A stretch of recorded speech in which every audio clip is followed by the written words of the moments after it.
Namaste and welcome. Thank you for joining us on this program, Yoga for Unity and Wellbeing 100 Days Towards the International Day of Yoga. Let us explore Journey to Motherhood. This being Mother's Day, it is just appropriate that we look at this subject with a different perspective. How do women prepare for motherhood? What does it take? How important it is that her well being is kept at its maximum potential so that she can give life in the best possible way. Discussing this, Dr. Snigdha Mehta and Dr. Snehal Deshpande, both joining us from Mumbai. Both are physiotherapists and have worked extensively with women and children in the field of motherhood. Dr. Snehal Deshpande is also the director of continuous medical education at Heartfulness Institute and directs several programs such as Wow to Wow, A Union of Hearts, Divya Janani, and The Joy of Parenting. Let's listen to these two wonderful women discuss one of the most beautiful experiences of life on the planet, motherhood. Very, very warm welcome to each and everyone who is about to attend or to walk with us through the journey of motherhood. Motherhood is a real journey for every woman in her life, which she cherishes and she looks forward for. And why is it so? Let us understand that. Let us understand first the concept of matritva, which is a Sanskrit term for the word womanhood. The other word which we know, which is less known, is Janani.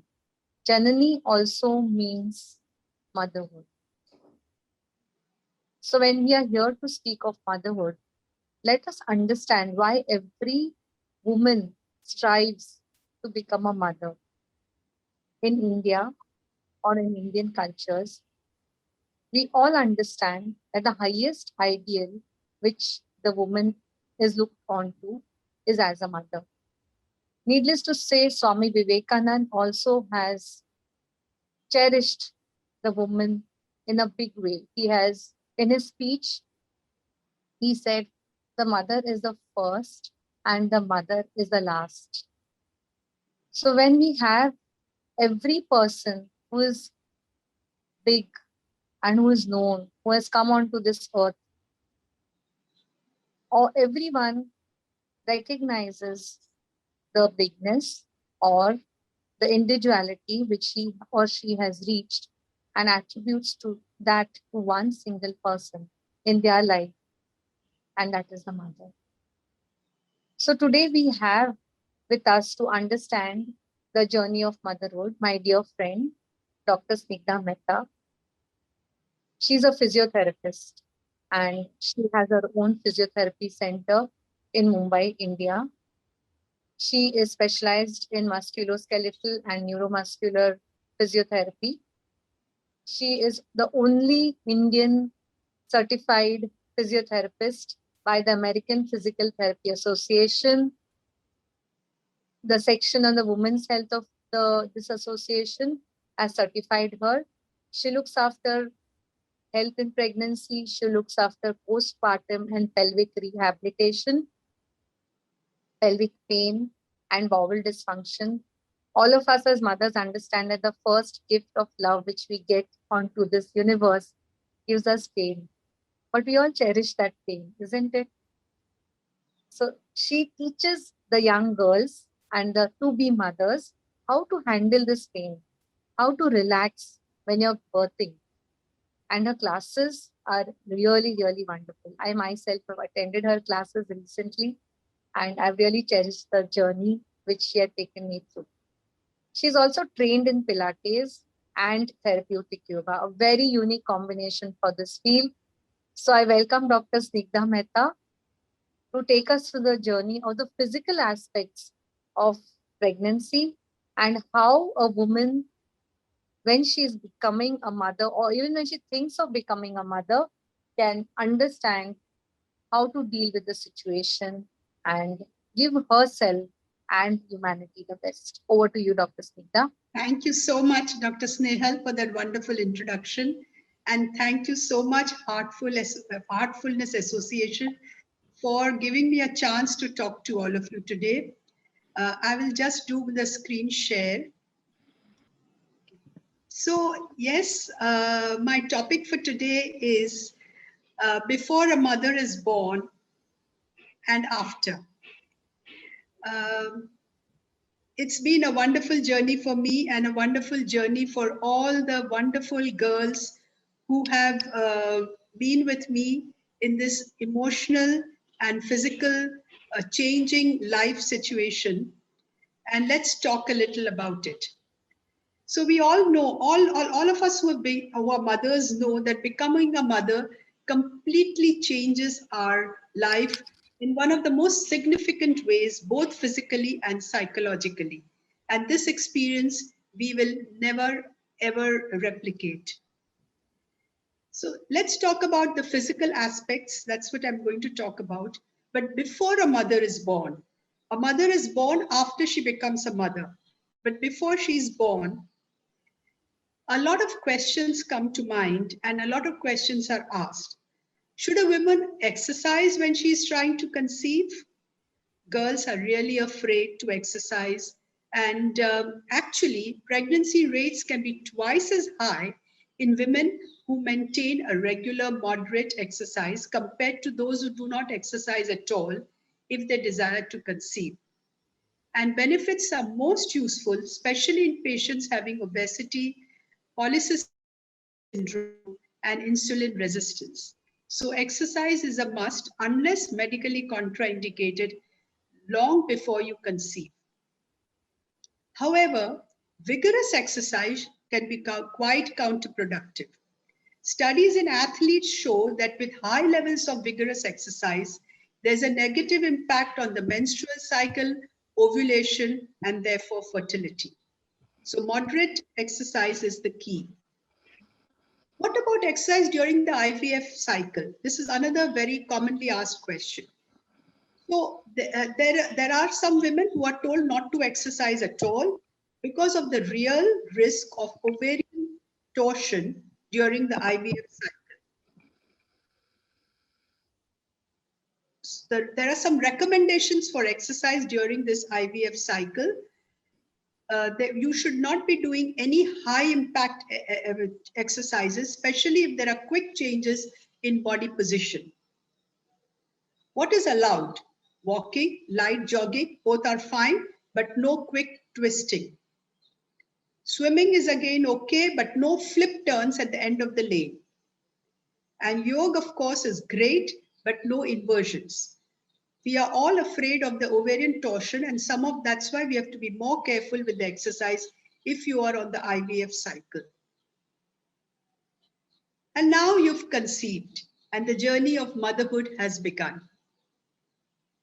So there are some guidelines laid down by the American Constitutions of Obstetrics and Gynecology and during pregnancy. So there are some absolute contraindications and there are some relative contraindications to exercise during pregnancy. So it is always best to consult your obstetricians before you start any exercise program. In case you do not have any contraindications, physical activity is actually desirable. That's what ACOG says. And women should be encouraged to continue exercise or initiate it if they've never done exercise before during their pregnancy. There are tremendous amount of benefits of exercise in pregnancy. You are more likely to have a vaginal delivery and a faster postpartum recovery, and a lower incidence of excessive gestational weight gain, gestational diabetes mellitus, gestational hypertensive disorders, preterm birth, and cesarean birth. So there are lots of benefits of exercise during pregnancy. These are all well-researched and evidence-based. What should be the intensity of workout? This is another question that comes to the mind of the girls who are exercising. A talk test, what is that? That's a great way of finding out whether you're working out at the right intensity. So your heart rate should be moderately raised if you're doing, for example, brisk walking, so that but you should be able to talk while you are doing that activity or workout. So heart rate moderately raised, but you should be able to talk. A safe or desirable goal for moderate exercise during pregnancy is 30 minutes a day, most or all days of the week. These are the guidelines that have been laid down by ACOG. So what kind of fitness routine can you do? Fitness routine could involve any of these or all by turns on different days. Actually, to do different kinds of exercise on different days is actually ideal. So you could do yoga asanas, swimming, walking, Pilates, strength training, any of these on different days, or if you like, you can do all of them every day. These are some of the asanas, just examples of some of the asanas that can be done during your pregnancy. Girls really enjoy them. They feel so much better emotionally and physically when they do exercises. These are some of the other examples. Now, when you come closer to labor, just a few weeks away from labor, we start some of the asanas, like Malasana is one of them, and Jalandhara Bandh to quieten down the mind. These are excellent ways of preparing for childbirth. And of course, we do pranayam to prepare mentally and emotionally for the event of childbirth. Okay, now you are a mother. You have delivered, and now what next? What about postpartum period? What can you do? So exercise actually can be resumed gradually as long as it is medically safe. And of course, some women, especially those who have been exercising throughout their pregnancy, are capable of resuming some of the physical activity and some of the exercises very soon, within a few days of delivery. There are some changes that you may encounter in your body which you may not be too happy with. Let's talk about some of those. Diastasis recti. What is diastasis recti? It's a separation of the rectus abdominis, or the six-pack muscle that all of us are familiar with. This is because the uterus grows during pregnancy to accommodate a growing abdomen, and hence the muscles in the center, as you see in the picture here, they tend to separate during the pregnancy. For some people, they go back to normal very soon, but for some people, they don't. And if they don't, then they look something like this, or even like this for a slimmer person. But the good news is that we have a lovely muscle called the transversus abdominis in our body, which is our own corset. If we start activating this muscle, your abdomen will become much flatter than what it was with the diastasis recti, which produces a bulge in the abdomen. So what exercise can you do for diastasis recti? A very good exercise is to lie down in this position, and as you are breathing out through the mouth gently, you pull your abdomen in gently and slowly, and as you breathe in, you relax the muscle. The transversus abdominis that I talked about earlier is the deepest muscle of the abdomen, like our own corset. And when we breathe out and take the abdomen in, this muscle is activated. And of course, we can begin with this position, and we can go on to all different positions and activate it even more. You can do it in the sitting position also. It's a gentle exercise. We are not bracing our whole abdomen. We are not holding our breath. We're not tightening any other muscle. In fact, somebody looking at you while you're doing this exercise may not even notice that you're doing something. It's as gentle as that. So to know more about how to activate the transversus and to get over your problem of diastasis recti, you could consult a physiotherapist who is an expert at women's health, a good Pilates and yoga instructor. They can also help you to get over the diastasis recti problem. What are the exercises you should avoid? Common mistakes that we do are, if you have a diastasis recti, you shouldn't be doing these oblique twists, the Pilates hundreds, as you see in the picture, the crunches, abdominal crunches, reverse leg lower, that means you raise your legs and put them down, or the frontal planks. Your diastasis can get worse because of this. Also, these exercises where we do back bending should be avoided. The muscles that are already stretched get stretched even more, and you can worsen your problem. So go to an expert to treat your diastasis recti. Let's talk about the pelvic floor muscles. The pelvic floor muscles are under a lot of strain throughout your pregnancy, but actually throughout our life, because all our organs sit on these pelvic floor muscles. But during pregnancy, the weight of the baby, plus the bladder, the uterus, and the rectum, all are connected to the pelvic floor, and they get a lot of load. The pelvic floor are extraordinary multitaskers. They maintain the urinary incontinence, fecal incontinence. They help you in voiding. They help you in childbirth, in sexual relations, in pelvic stability, in lumbar stability, so that you don't get backaches. The breathing is very much connected to the pelvic floor muscle. And of course, all the organs inside your abdomen are supported by these muscles. So these extraordinary muscles have to be taken care of after you deliver and throughout your pregnancy. Yeah, they are like a hammock. So the hammock has to be nice and strong, otherwise it will droop and it will cause problems of the kind we talked about right now. Yes. So how do you do this? So to begin with, you can lie down in this position, and as you breathe out, you can pull in gently your pelvic floor towards your head and towards your pubic bone. And as you breathe out, relax your pelvic floor. This is the way to begin your pelvic floor exercises.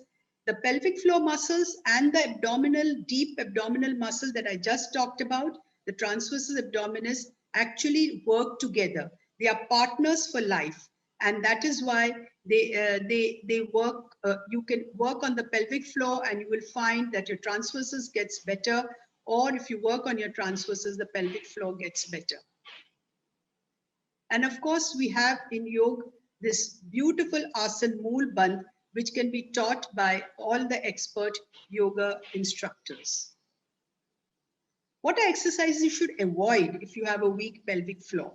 A lot of girls go, they don't realize that some of the exercises are wrong, and they go and do these crunches, these leg lifts, and especially sit-ups with legs straight in the air, and double leg lifts, and lifting heavy weights are dangerous to do when you have a weak pelvic floor. That is why it's a good idea to learn the pelvic floor exercises, which are also called Kegel exercises, but a lot of people we find do Kegels wrong, and that is why it's a good idea to learn from an expert. Running, jumping, and other high impact activities are also a no-no if you have pelvic floor problems. There's some things that I wanted to talk to about habits that women have. We go to college, we are out the whole day, and we delay toileting. We do not want to use the outside toilets. And this can actually overstretch the bladder, leading to an atonic bladder. Bladder is like a sack of muscle. And if we fill it up a bit too much, we can overstretch it. That's why it's not a good habit to delay toileting for too long. Hovering over a toilet. We all have done this. So when we find that we go out and we want to pee, we do not want to sit on the toilet seat, and we hover over it. It's not a good idea, because hovering over the toilet does not allow the adequate relaxation of the pelvic floor muscles, which is a must when you want to pee. Bearing down to initiate stream or to complete urination. That's another habit that many of us have. So we just push so that we want to pass urine, or we want to complete urine, we push. Not a good idea to push on the pelvic floor in that way. Voiding just in case. We are going to be out in the car for more than 3-4 hours. And what we do is that we want to, even if the bladder is not full, we want to empty it. And what happens is the bladder gets used to. So it is not a good idea to not let the bladder get full before emptying it. So if you're going to step out of the house and you need to empty it, but otherwise do not keep emptying it before it is full.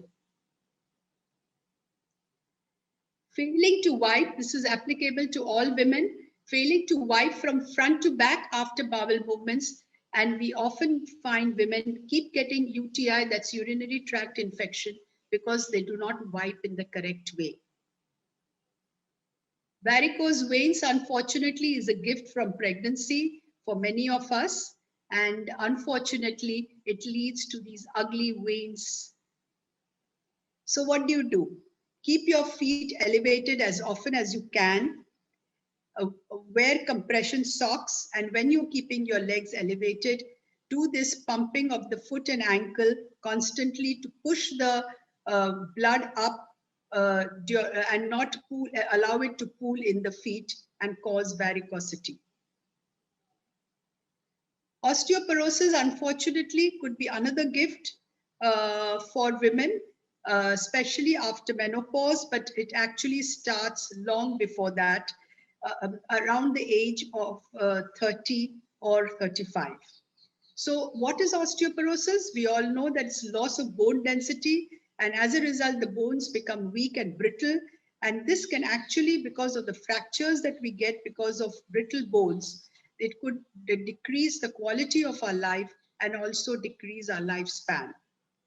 So, and there's another thing that we all must take care of is what we call sarcopenia. This is loss of muscle mass that could occur because of aging or because of immobility and bad diet.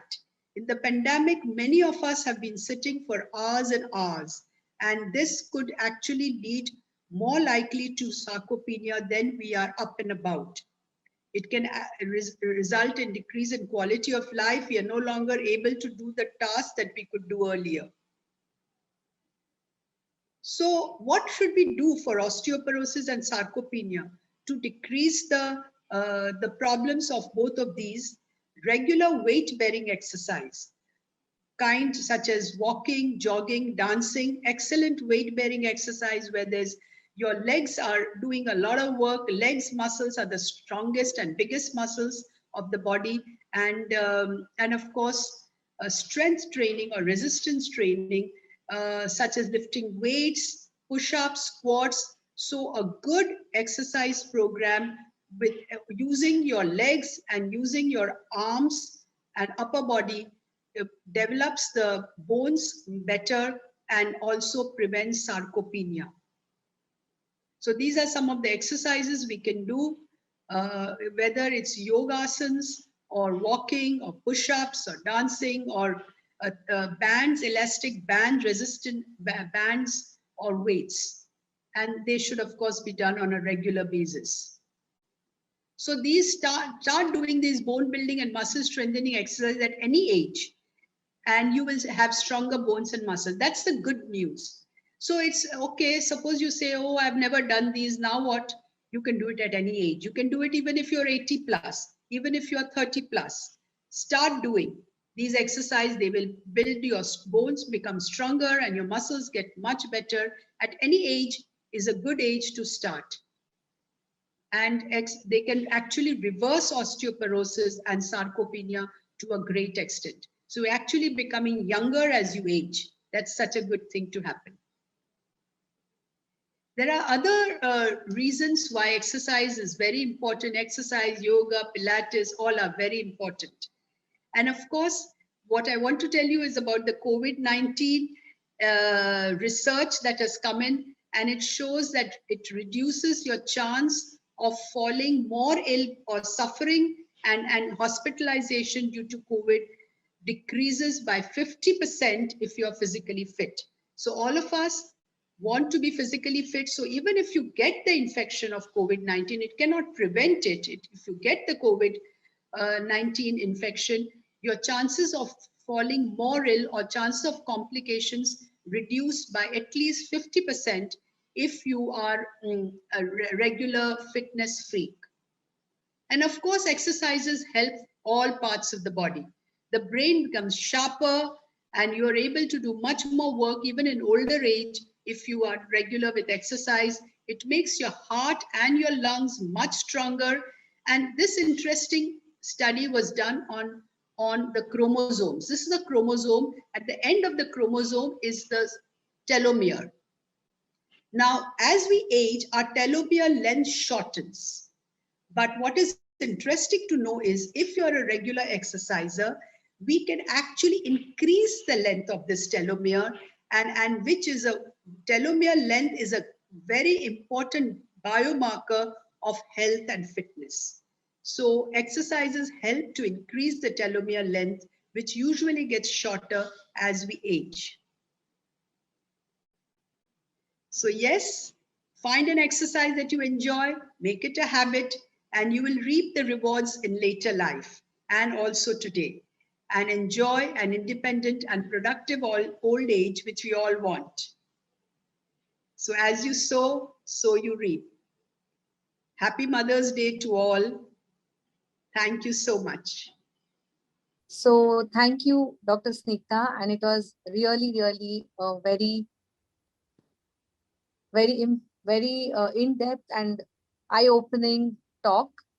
Needless to say, when I've interacted with the youngsters of today, and I continue to do so because they come to me as parents of either typical children, and especially in this last 1.5 years, I have a lot of typical parents of typical children walking in and saying they are stressed, they don't know what to do. And this word stress has become so common in the world today. And COVID has taught us that we have to be prepared for any uncertain situations. So when I'm looking at these young parents or to-be parents, they're not prepared for childbearing. And you're doing a beautiful work of looking at their physical aspects of it. So here in Heartfulness Institute, we started Family Connect programs in 2017. And primarily these programs were looking at how to prepare a couple to bear a child.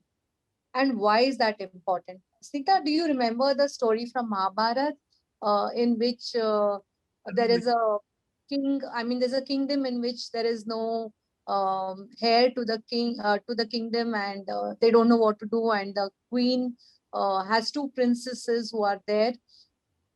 And then she approaches Bhishma, but Bhishma has already taken the vow of celibacy. So she says, now what do we do? And they approach Ved Vyasa. So Ved Vyasa says, can we wait for a year before she implores to him, she says, requests him that you be a surrogate, it's like a sperm donor or a surrogate father to the queens. And she says, please, she requests him wholeheartedly. So he agrees. He says, can you wait for a year? And she says, no, the heir to the kingdom is very, very important. And we need a heir very soon. So then he says, okay, but Ved Vyasa he's ferocious. He has his beard. He's smelling because he's not taken bath. So there are these two queens. So the first one goes to him in the night, and the moment she looks at him, she is scared. She's full of fear. And then he comes out after the consummation, and he says that he tells the queen that it is, I feel that fear had caught on to this lady, and the upcoming child will be very pale. So then the queen doesn't know what to do. She wants a very strong heir to the kingdom. So she said the other queen is there, the other princess is there, and she requests that princess, and that princess too, when she walks in, She sees him and she smells and she closes her eyes and she says, oh no, I cannot take it. And then he comes and he says, now this child is going to be a blind child. And that's how we know the history, right, of Mahabharata. That's how Dhritarashtra and the Pandu king was born. And the third one is the maid. So finally, the second princess, the queen says, why don't you try once more? So she gets scared again and she sends her Dasi, the maid. And after the Dasi or the maid is very happy that she is going to meet a sage, a saint. And because of that, she gets a child who is intelligent. So as this story has been repeatedly sort of given as a reference in mythology, and even today as a very good example by our dear guide, Dr. Kamlesh Patel, and he says that the vibratory compatibility a couple possesses at the time of conception determines the soul or invites the soul within you. And it is so important to develop that from the beginning. You cannot do that at the point, like we saw in both these examples, at the point when you're going to do it. So the vibratory compatibility needs to be developed.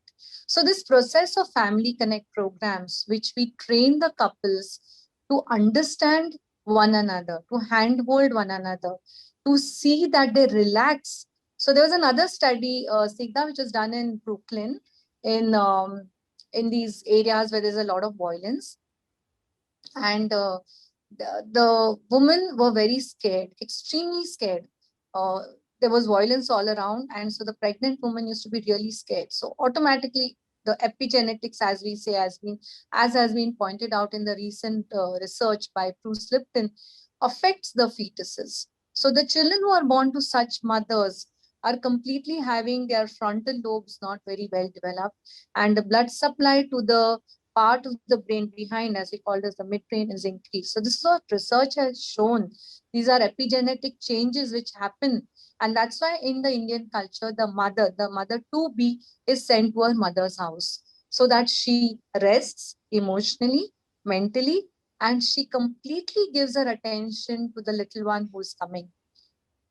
And why is this very, very important? It is very important because we are looking at the universe or the humanity which is coming. It is not, we are responsible as to the to-be mothers for their progeny, which is going to represent all of us in the future. So that's what Heartfulness Institute has developed. It has developed various programs for parents who are wanting to bear children. So one of the programs which we started in 2017 is called as Divya Janani. As I told you right in the beginning, Janani means the mother, and Jananatvam means the motherhood, the journey to motherhood. So what is the meaning of this Divya Janani? So Divya is divine. It actually means very, very divine, something which, it actually shows it's next to the supreme. So this program is suitable for parents or for the couples who are trying to have their own children, but they cannot have. They have some problems. As you said, PCOD can be one of the problems.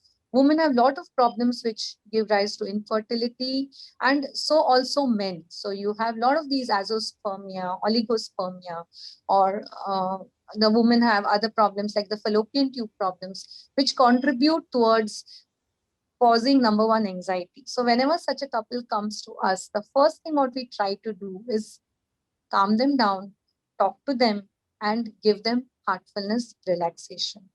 We will be showing you how we teach them to breathe. This is a breathing exercise given to them. And after they relax, this program has other issues which we deal with. So we definitely deepen their relationship because of the anxiety, stress, or the stigma of the society that they have not born children. The couples, instead of coming close to each other, go far away from each other. So we try to bring them a little more closer and deepen their relationship, to express their feelings. So feelings which are cooked up inside, they cause a lot of stress into the mother. And the mother carries them. Like, even if it's a single thing, like the mother-in-law keeps asking, or even if the mother keeps asking, what happened, beta? She may be doing it with a lot of love, with nothing in her mind. But this girl feels the pain. And what happened, beta? Have you got your periods? And she crunches. And this is the response which I've heard from all the girls who come to me and say, Didi, we are too scared when our dates come close. So we teach them, we give them techniques which actually calm them down and let out things. So we have something which is called as a fear detox. Fear detox is a technique which they can do to reduce the fears and take it out of their system. We have something which is called as the anxiety detox. And before that, see, a restless mind, as Dr. Kamlesh Patel, our guide, says, cannot meditate. Imagine if you're restless and someone says, meditate, you'll be opening your eyes, what's happening, or your mind will be running here, there, from one room to another room, and then to the doctor's cabin, and back to the mother-in-law, and back to your husband. So a restless mind can never ever meditate. So what we do is, there is a process which is called as cleaning. Now, cleaning is something where we take out everything from within. We teach them cleaning. And along with this cleaning, the women are also taught to do womb cleaning. Snita, we all know that visualization and positive affirmations go a long way to create future within us, right? So this is the scientific basis of this particular technique. What we give to the mothers, we give them womb cleaning. So they are taught to clean the womb in the evening, alongside with the regular cleaning technique which Heartfulness follows. So along with the womb cleaning, and next day morning, of course, because their restlessness is settled down, their anxiety has reduced, they can sit into meditation and visualize that they are becoming a happy and a healthy mother. We teach this to the husband and we teach this to the wife. Both of them meditate together. Both of them come into sync. We bring them together. We say, reduce the tension, keep off the negativities from within. So we teach them how to work in harmony, create that synergy between not only them, but also around the house. So when you're giving positive affirmations and relaxation, the vibration of what they are doing spreads to the house, spreads to the community, and there is alignment which sets into the system. A lot of it much depends on the faith which this couple carries amongst themselves. So it is a hand holding. Let us hold the hand of each other and of the family and let us walk through. It does not depend. Sometimes it does happen that there have been couples who have approached me from outside of Heartfulness. The woman has come and said, I would like to start meditation. Could you help me? And we have got successes in these cases. So we have around 5 workshops which we have held, Snigdha, and we have almost 82 couples who have come regularly or followed this regularly. Almost 25 have conceived. That is the success rate of the program. And most of them, except for the 3, we have all natural conceptions. So that is the success rate of this program, of which is called as Divya Janani. And alongside with all this, we have other techniques. As I mentioned, we have the cleaning, we have the womb cleaning, we have meditation on the womb, we have heartfelt communications, because many a time what you mean is clouded with what you feel, right? And then something else comes out and the other person gets hurt and then you get hurt. So we teach them to how to use the heart. So in Heartfulness, the main organ of everything in life, to go ahead, to communicate, to do, we say na dil se karo to acha hota hai na, like you use your heart in everything and everything is good. So we teach every person to use the heart during their day. So meditation is one part of the story. You meditate in the morning, but the most important aspect of meditation is how you carry it during the day. Am I being meditative? Am I being absorbed in what I am doing? Am I passing over that energy, what I get, to whatever is around? How am I eating? Am I eating with that feeling of oneness? Or am I just grabbing and eating? You know, the way the person eats, the way the person sleeps, Most of the couples lose their sleep, and the women also nowadays, they go on their mobiles. So I would like to quote this incident which happened last week in my clinic. There's a kid who was jumping and screaming outside my consulting, and the therapist was telling me the history, and she was confused. Madam, this girl is screaming, and the mother has come to me with the history that she is very hyperactive. So I told her, okay, I just heard. I said, I know where it is coming from. So I called the mother in. I said, where are you working? So she said, I'm a programmer in Capgemini. And the father was also a programmer in some MNC. So I said, what did you do during your pregnancy? Did you attend calls? She said, ma'am, that is part of life. So I said, what do you do on your calls? My team sometimes gets on to me and I have to shout at them. I said, now you understand from where it is coming, my dear girl. And she said, yes, ma'am, I perfectly fine understand. That was 2 weeks back. Okay, this happened. And what happened after pregnancy? After pregnancy was very low.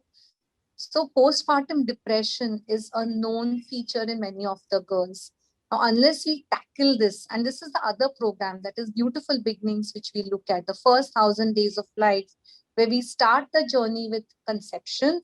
We go through all the trimesters, and post-conception teach them how to deal with their feelings. That is the second program, which is applicable to couples who go through a normal state of conception. Now, journey of conception. So now this girl, after 2 weeks, I told her, first thing, understand that when you were carrying her and you were shouting, your kid was listening to your shouting. And all what she did when she came out, instead of talking, she started shouting. Second thing, what you did in the period of your COVID is you sat on the laptop. Yes, ma'am, the nanny went, we had to take off the nanny. So the girl was alone. So what would you do? I was so busy with my work and my laptop. Whenever she came, I gave my mobile. And this is something which our young girls should understand, that mobile in front of you and mobile in front of the child does not, or actually reduces your neural plasticity. The mirror neurons which are there in the brain, which actually mirror, and they need human animate faces. That's where you get your engagement. That's where you learn to communicate. That's where you learn to talk. So most of these kids who have been exposed to mobiles and to devices do not talk. And the rate at which autism is increasing nowadays, young mothers have to come to terms that when they are preparing for something which is called, I always tell them, this is a preparation.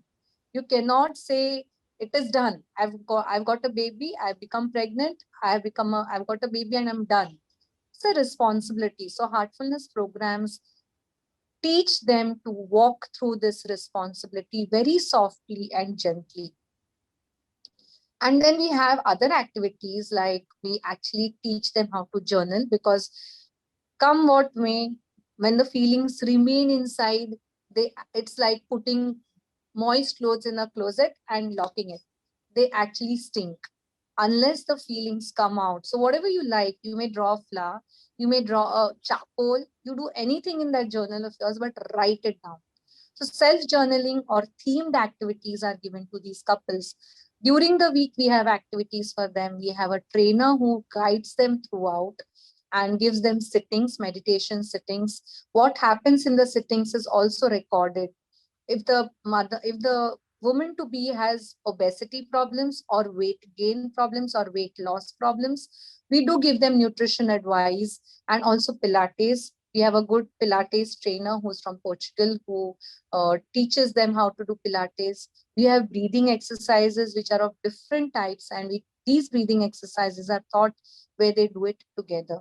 So this is in short how we have the pregnancy program. And of course, it would take a long time to go into how it happens. But most important thing, again, it stresses on the Raj Yoga Paddhati of the whole system. So in Raj Yoga, we have defined, like our masters have defined the koshas. We know that we are having three bodies, right? The Sukshma Sharir and the Karan Sharir. So we teach the couple to understand these coverings, the Manomay Kosha, the Anandmay Kosha, what causes a blockage where. and to deal with that. So your energy levels automatically change. Your body comes into alignment. Your inner and outer is in alignment. You accept yourself. You like yourself. Most often the women tend to self-criticize. So teaching them to be compassionate with yourself, teaching them self-empathy is so very essential. So this is what I would say, Dr. Snigdha, is the essence of heartfulness programs. And if you want to collaborate, we can definitely walk the way together. We are now collaborating with the institute in Canada and also in Central India, 2 institutes. So this program is going out of heartfulness, and we are very happy to say that there are many more couples who will be walking the way. I would also like to end this program or end it with a little story on motherhood. So we feel motherhood is limited to women, right? So there was this in a school, one of the days, it was going to be Mother's Day, just three, like we are just approaching, we are on the eve of Mother's Day, and this gardener uh, who is in the school is summoned by the principal, and he is scared. Now, what happened? Because his daughter is in the same school. So the principal tells him, you know what? Your daughter has written an essay on motherhood. So Mother's Day and on motherhood. So he says, really? But she doesn't have a mother. So her mother passed away the day she was born. So the principal says, that is what she has written, my dear. So he says, what has she, he actually gets scared. Now, what has this girl written? So she has written, and she has thanked God for giving this father in her life. She says, I don't have a mother. I cannot describe what a mother is, but I can definitely write about my father, who has become my mother, who has given me everything what I needed, who has stood by me. Though my grandparents told him to get married, he did not look after himself. He was more concerned about me. So it is the human heart which is compassionate, which is generous, which can accept the world as is, who is a mother. So the principal says, I am very proud of you, my dear man, and you're going to be the chief guest for this upcoming Mother's Day. So that story really touched my heart when I heard it, and I felt that it is motherhood, which is the feeling which is carried on by every one of us. And we are all mothers, every single person, because we are walking into this universe, walking into the world hand in hand, and we have to protect this universe. What we are seeing today is because the universe has not been protected. We have been just sort of neglecting what our duties were. So let us today, on this Mother's Day, walk by giving a big hug to this universe with all the motherly feelings of love, compassion, and oneness. Thank you. Thank you, Snigdha, for having shared this. Thank you so much. What a wonderful way of talking and wonderful work that you all are doing. Really, really happy to know that. It's such an important work in today's world. Very, very important. Thank you. Thank you. And we look forward to you joining the journey of these Family Connect programs and definitely being a part with them. Thanks. Motherhood. What can anyone say anything about this beautiful journey? It is something to be felt and experienced, just like meditation. Motherhood for me started the day when we came across this beautiful program called Union of Hearts by the Heartfulness Institute. Being prepared for the mother to be is very important. Raising a child can be very joyful and very exciting journey. It of course is, but it might turn challenging and tough, difficult at times. Meditation has come to my rescue over here. Meditation has taught me being calm and composed within. That is very important when we raise a child. After all, they say happy mothers make happy babies.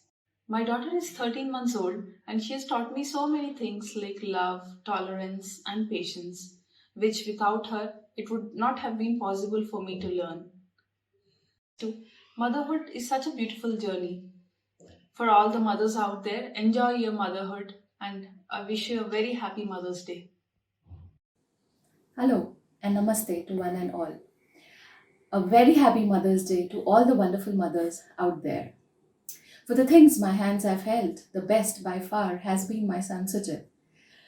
The title of being a mother surely feels like a badge of honor, something like a lifetime achievement award.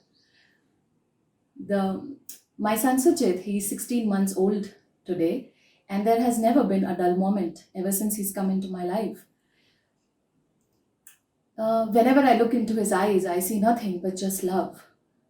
Sujit has shown me the depths of selflessness, humility, pure bliss, amazement, and fear.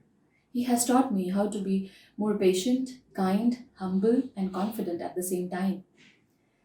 The journey to motherhood has been a beautiful one, but also very challenging. Challenging in ways to be very creative in planning his meals, ways to entertain him, and of course to strike a balance in my life. This journey has changed me into someone better. It makes me aware of my thoughts and my actions, because I feel that we are going to be role models for our children someday. And I really want to thank my own mother, who's an iron lady, for inculcating all these values in me and making me the person who I am today. Being a mother is totally worth it, for those sloppy kisses and for hugs for no reason, that light bulb moment, when your child suddenly understands something which you are trying to teach him, all those laughters and giggles, and the anticipation of the milestones, and when he achieves it and celebrating it as a family, like his first few words, the first steps which he took. It's just a beautiful memory in my life. The way he claps, those long walks in the park, and looking at the mother nature through his eyes, and those endless conversations with the moon, and playing hide and seek and peekaboo has become a favorite indoor sport for us. Reading books at the dinner table, and those little curious eyes, uh, it instantly connects both of us at that time. And it just amazes me that how this tiny miracle man has got so much of unconditional love. There is nothing as powerful as a mother's love and as healing as a child's soul. Suchit has taught me mindfulness and how to be happy at the smallest things in life. I think children are natural meditators because they just live at the very moment. The ability to shape a young mind and allow him to bloom is miraculous. And I think it becomes a bit easy through heartfulness, and because I feel it is Daji who's doing everything, and it's master who takes care of my child, who protects my child, who plays with him, and I feel it's all master's work through me. I love being a mother, and this has been the greatest gift given to me by our master and Union of Hearts team. Thank you.